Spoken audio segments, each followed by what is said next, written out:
Okay, so today we're talking about basic drawing tools and printing for basic printing for Vectorworks. And this is all so that you can do your first Vectorworks assignment. In your syllabus, it has a list. It says Vectorworks 1 due, I don't know when it's due, the 16th. And if you look at the page before, page 5 of your syllabus, it says Vectorworks 1. Print a picture drawn with the tools in Vectorworks. Okay? I'm going to show you how you're going to draw the picture, and we're going to talk about the tools you need today. First thing, you're going to need a specific file so it prints properly. I have set up this file to print. So if you go to TA27B on Blackboard, okay, you'll obviously have logged in. I'm not going to log in with the video running because it would show you my password. And under, under Content, Vectorworks Files, you need the Vectorworks file called VW Assign 1 and 2, because that is your file that you'll need to do assignments 1 and 2. Isn't that a clever name? Click on it, it'll download. Okay? Show in Finder. I'm going to put it on my desktop for the moment. I'm going to go ahead again. I'm going to show you this in Vectorworks 2012. Things are pretty much the same in 2015 or 16. Okay? But 2012 is what's in the Idea Lab for you to use for free. Okay? And I will check, if there's a problem with the Idea Lab working, as soon as you know that, let me know.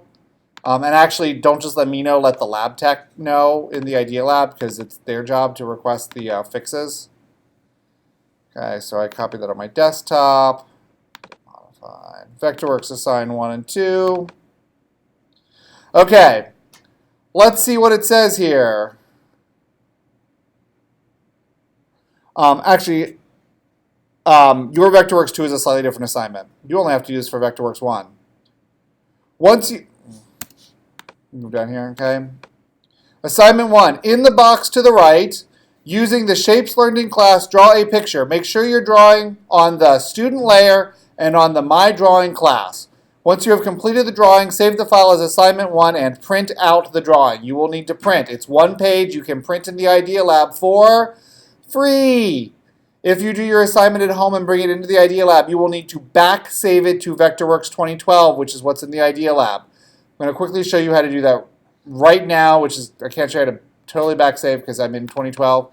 But if you go File, Export, and at the bottom of the export list, it has Export as Vectorworks and a whole list of numbers.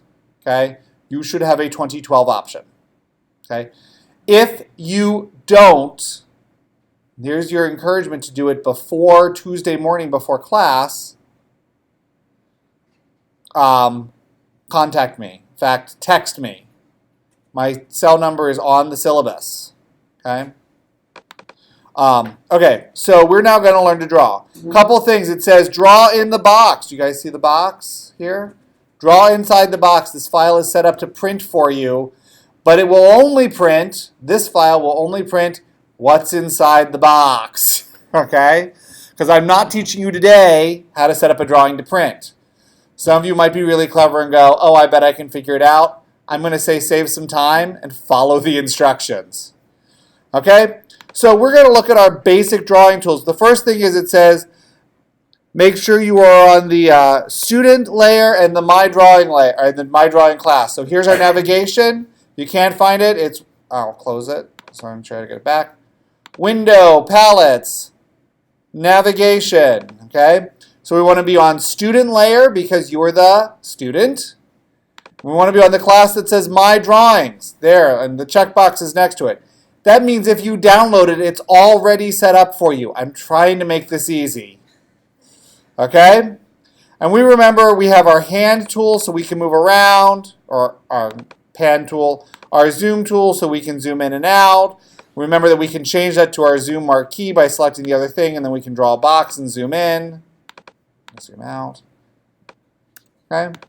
And there's keyboard shortcuts. When you guys watch this video, you'll see down at the bottom when I hit a key on my computer to access a tool, what I type will show up down there for you guys to see when you watch the video. Okay, and if in class you're like going, wait a second, the tool just changed, how'd you do that? Ask, I will tell you what key I hit.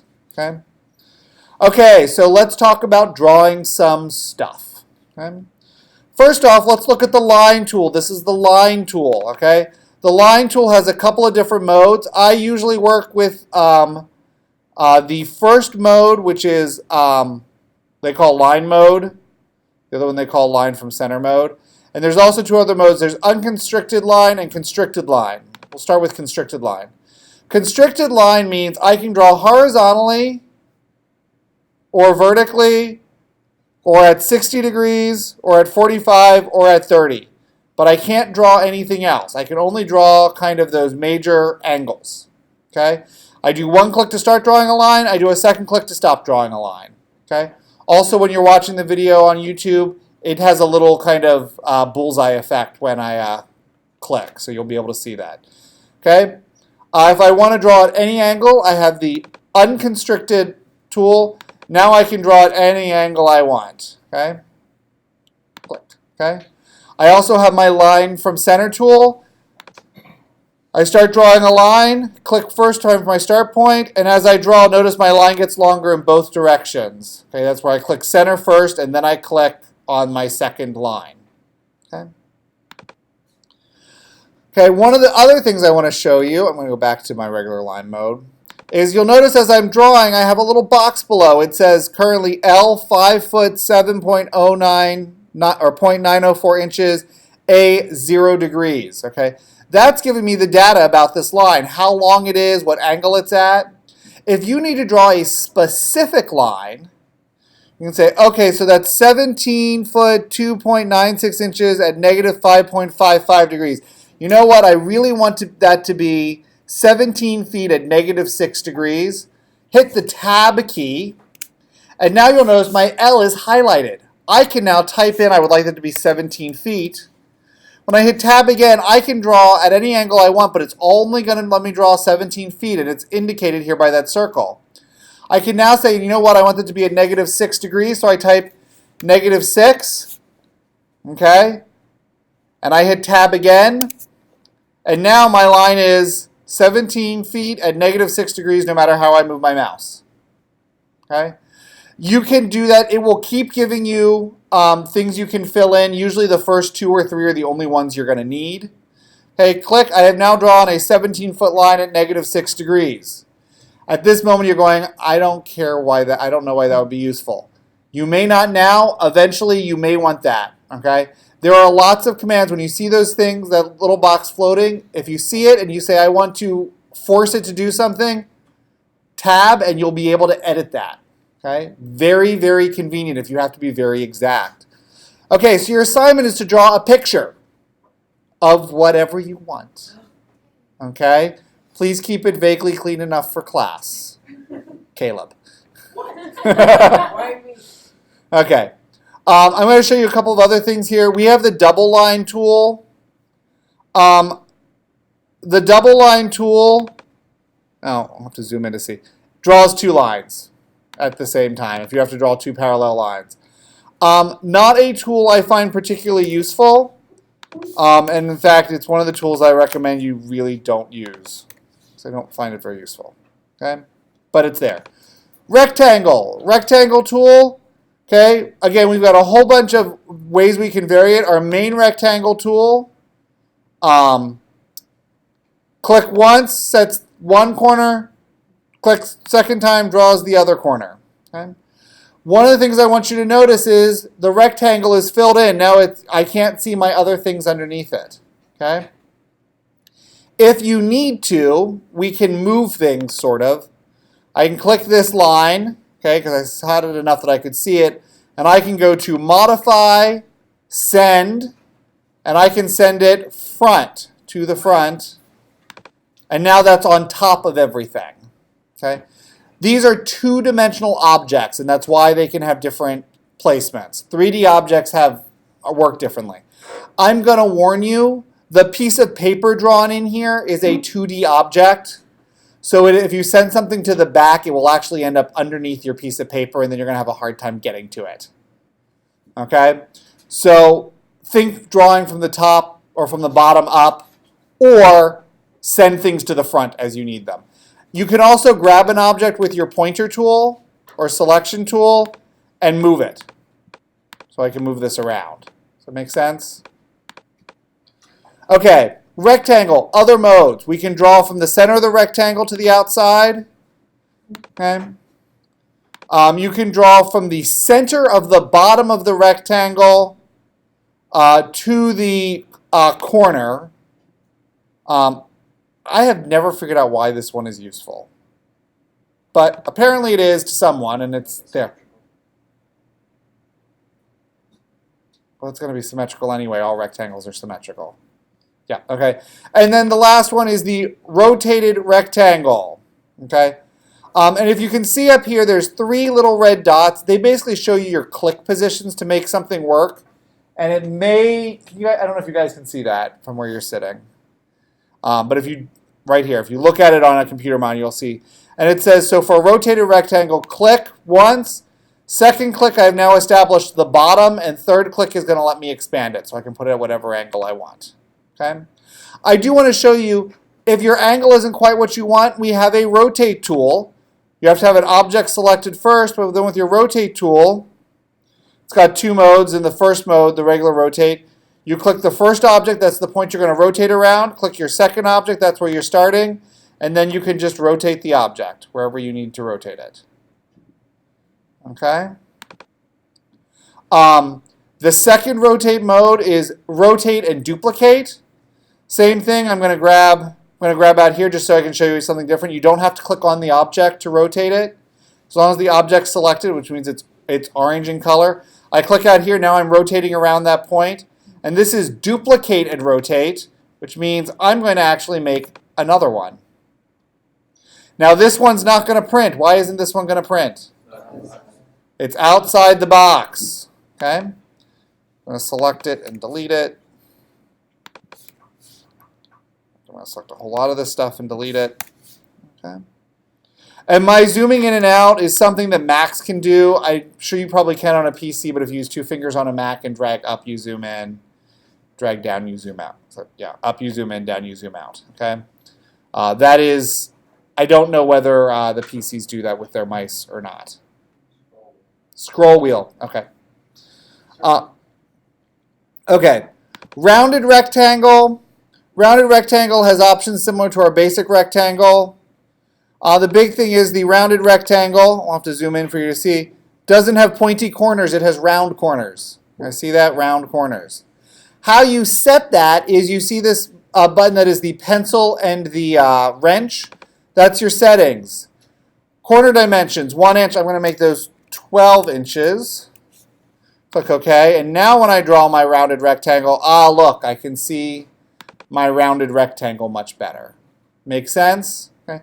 Anytime you see that box, that means there's something there's some preference you can set. Set the preference the way you want it. That's what a preference is. That's what a preference is for. Okay? You have to say, I don't like your preferences. It's fine. Set your own. They will work. The preferences will be saved if it's on your computer. Unfortunately, if it's in the lab, they're going to revert to the default preferences at the end of every night. At 2 in the morning, that lab resets. It's kind of like the film Groundhog Day. Okay, circle tool. Lots of ways to draw circles. I like to start at the center of the circle and draw a circle. I can also draw a diameter. Okay? I can also do 3 points of a circle, 1, 2, 3, and it's whatever. I've never played with the last 3 circle modes. I don't know what they do. I've never needed them. Okay? And I have no problem saying that.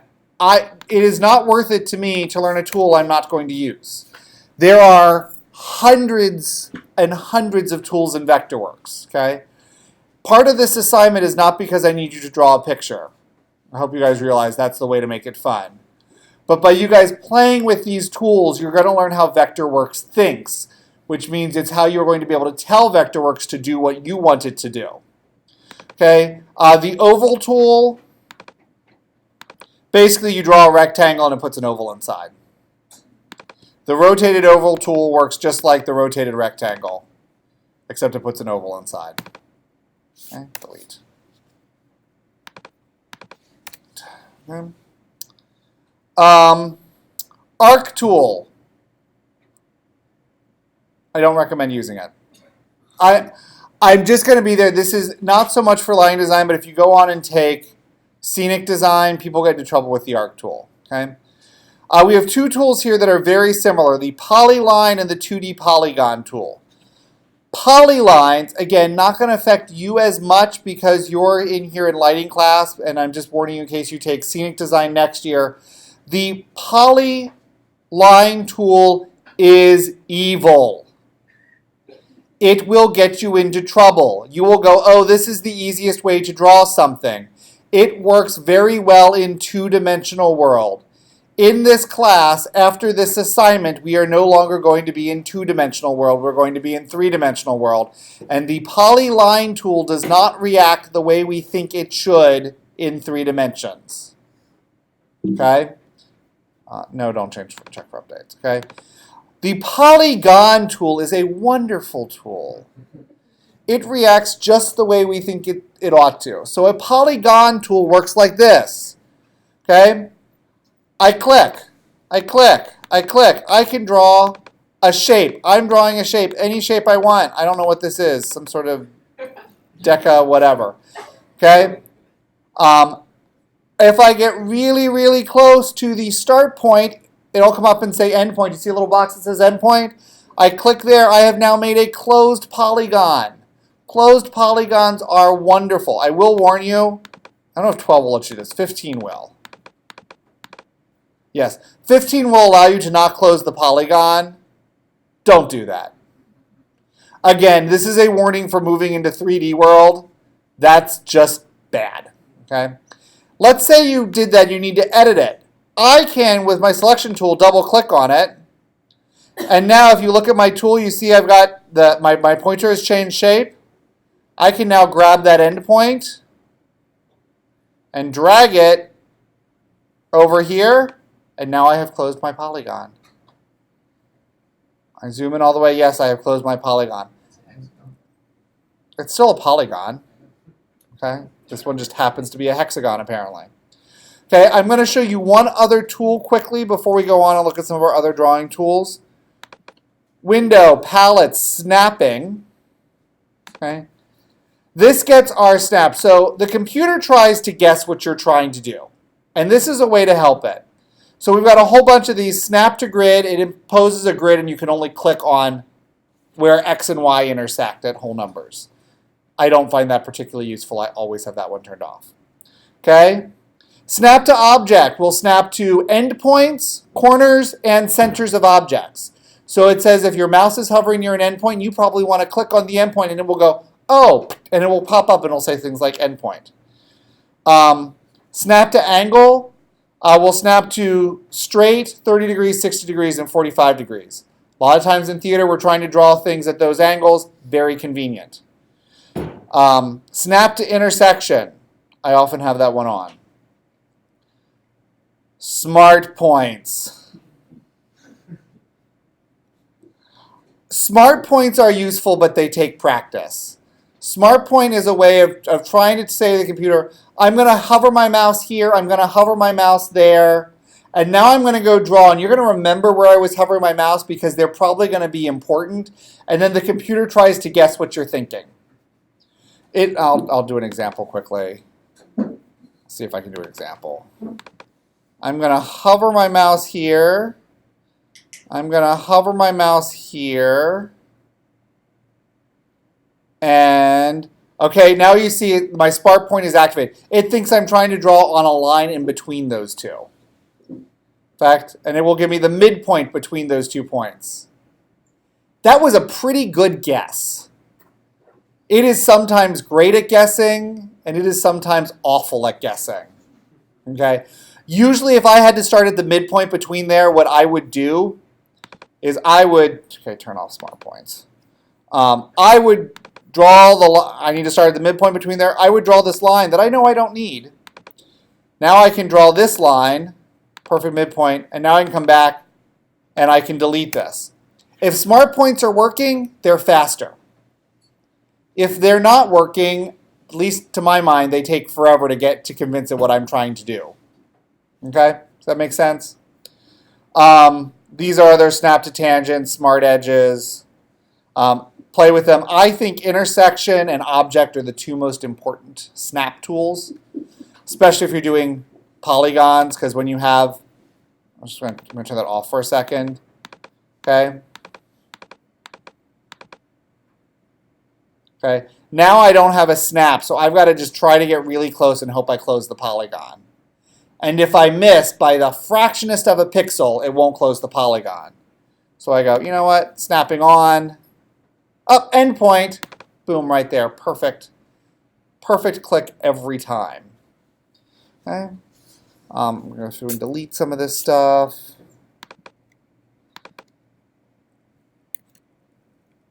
You guys should save, by the way.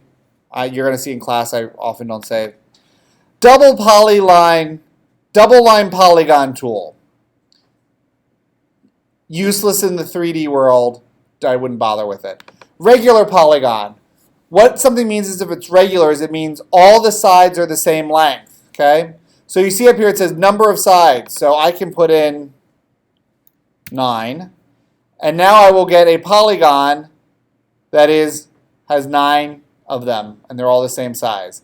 And my options are draw one side, draw the center and the distance to one side. Oh, and it's just slightly different ways of doing it. Okay. Again, play with these commands. That's the idea. Okay. And you may go, I don't see what the difference is. Well, if you don't see what the difference is, then use the one you're comfortable with, unless it's the polyline tool, which is evil. Okay. Those are our basic tools that we need. So I said you have to draw a picture. Okay. I don't care what your picture is. Okay. Draw something, have fun. Let me switch tool modes. So, you know, your picture could be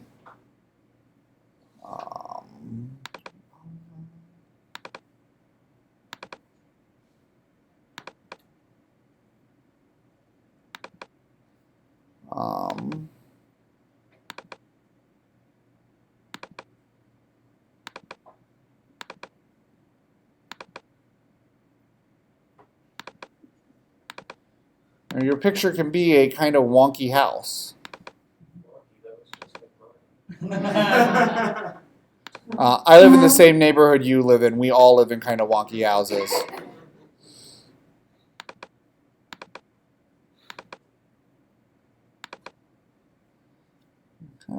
And the only thing is I want my chimney coming out from behind my roof. I'm going to send this object backwards. Send not too back because that'll put it under my paper, but I can send it backwards. Up, there we go.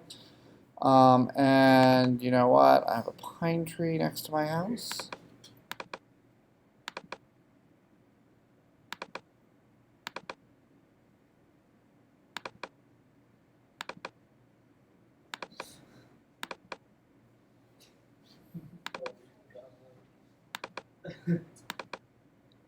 Okay. I have just, okay. What did it take me? 2 minutes to do my homework assignment? Okay. That's all you have to do. Okay. You can do something more elaborate. You're welcome to do something more elaborate. You know, maybe I can put some clouds up here.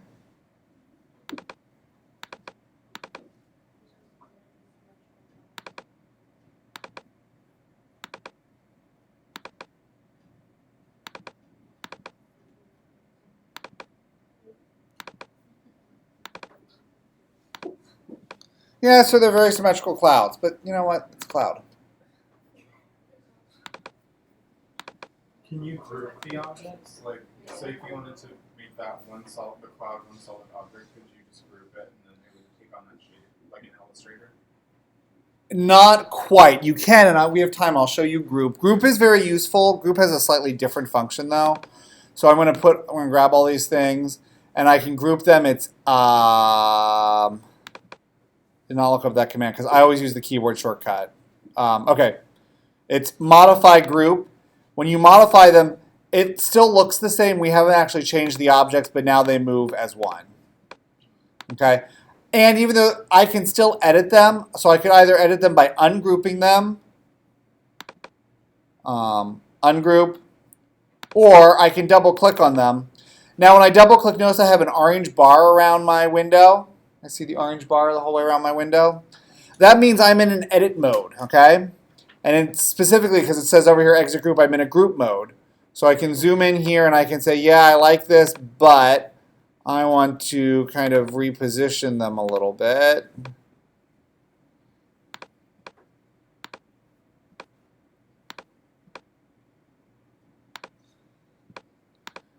Come on, move. There we go. Okay, and I go, that's a much better fluffy cloud. And I click exit group, and now I have updated my group. Okay. The command you're thinking of would be called add, but it's a three-dimensional. So if this was in 3D, yes, I can add a whole bunch of 3D objects together. But I can't add 2D objects. No, okay, before I say that. Ungroup them, model. Nope, I cannot add them together. Because you can only add 3D objects. But when we get to 3D objects, you'll be able to do that. So that's something to look forward to. Okay. Other questions? Okay. You can draw whatever. I've had students draw a TARDIS. I've had a lot of people draw their home. I've had people draw ice cream cones. And you can add lines to this. Oh, actually, I know what line I want to add. My windows should have lines across them. Oh, and my door needs a doorknob. Okay. There we go. And that's even awesomer. Okay. There is no kind of guideline, but draw a picture. Have some fun. Ice cream cone. The TARDIS was my favorite. Someone drew the most amazing TARDIS. If you're not a Doctor Who fan, well, sorry. You're not cool enough to know what a TARDIS is. All kinds of stuff. This is as extensive as you have to go. I want to demonstrate that you have used a couple of tools and that you have put something together into a visually pleasing object.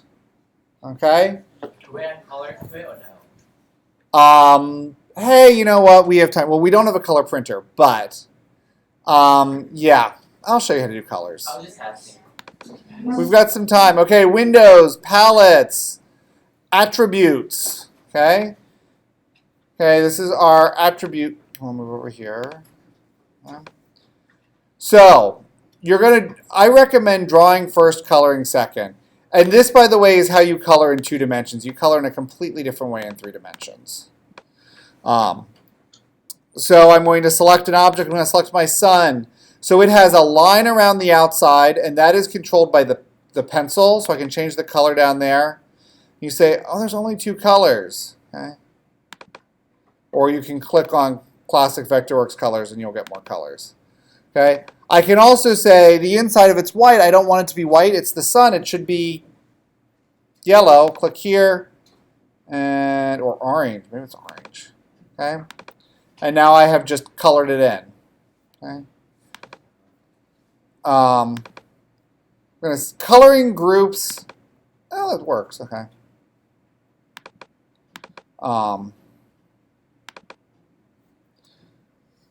Sometimes coloring groups does not work the way you want it to. I'll color gray. Okay. I encourage you to play with things. That's the idea of this assignment. Have fun, click on things. It's a computer program. If you break it, you just have to reinstall it. Okay? Does that make sense?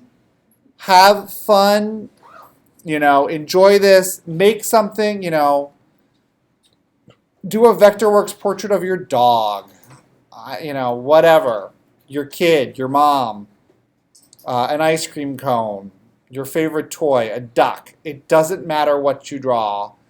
Demonstrate to me that you have used a couple of tools, and then to print. Last thing I gotta show you. Printing, as long as you're drawing inside the box. and you are connected to a printer, File, Print. Make sure the printer you're selected to is there and hit print.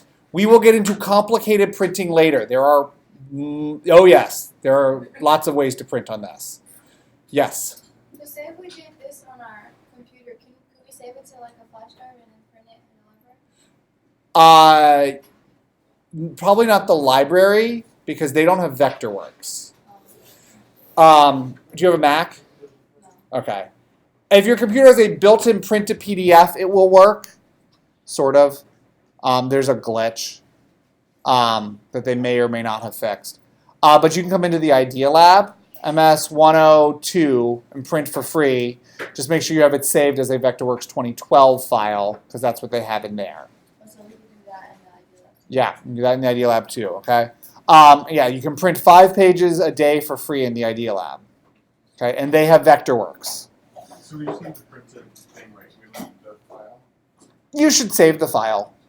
In case I look at your file and say, you have only used one tool, and you say, no, I use lots. If I open your file, I can tell you what tool you use to draw everything. I mean, I have not had to do that, but it's a good idea to save your work, just in case. Like your dog eats your paper, and then you need to do it. Bring it on a flash drive. Nope, I don't need the file. I just need the printout. Okay. Any other questions? Oh, we actually still have a moment. Okay. I'm going to go ahead and stop the recording.